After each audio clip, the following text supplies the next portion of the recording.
Hi friends, welcome to Rahi சமையல். வாங்க இன்றைக்கி நம்ம கீரை பொரியல் பார்க்கலாம். இது என்னோடய ஸ்டைலில் கீரை பொரியல் இது சிறுகீரை எடுத்திருக்கேன். சிறுகீரை ஒரு கட்டு போல் எடுத்திருக்கேன். நல்லா கழுவி வாஷ் பண்ணி எடுத்தாச்சு. கீரை கழுவும் போது தண்ணி நல்லா நிறைய தண்ணி வச்சு நம்ம கழுவும் போது தான் அதில் இருக்க மண் எல்லாமே அடியில் தங்கிடும்.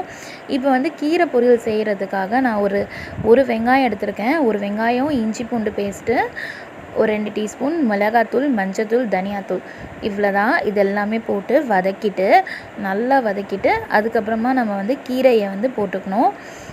கழுவி வச்ச கீரையை போட்ட பிறகு நம்ம சிம்மில் வச்சு கொஞ்ச நேரம் விட்டோன்னா கீரை நல்லா வதங்கிடும். அதுக்கப்புறமா நம்ம வதக்கி வச்சுருக்க வெங்காய மசாலாவில் நம்ம கீரையை நல்லா போட்டு வதக்கி எடுத்துட்டு கொஞ்சோண்டு உப்பு போட்டு நம்ம கலக்கிட்டு திரும்ப சிம்மில் வச்சு ஒரு 15 மினிட்ஸ் கிட்ட நம்ம விட்டுட்டோன்னா கீரையில் அந்த வெங்காயம் வறுத்த மசாலா நல்லா இறங்கிடும். சாப்பிட்றதுக்கு சூப்பராக இருக்கும். வெறும் சாதத்தில் கூட நம்ம இந்த கீரையை போட்டு ஒரு டீஸ்பூன் நெய்யை ஊற்றி சாப்பிட்லாம்.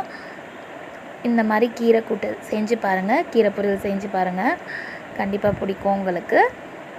Thank you friends. இந்த வீடியோ பிடிச்சிருந்தா கண்டிப்பாக ஷேர் பண்ணுங்கள், லைக் பண்ணுங்கள், சப்போர்ட் பண்ணுங்கள். Thank you.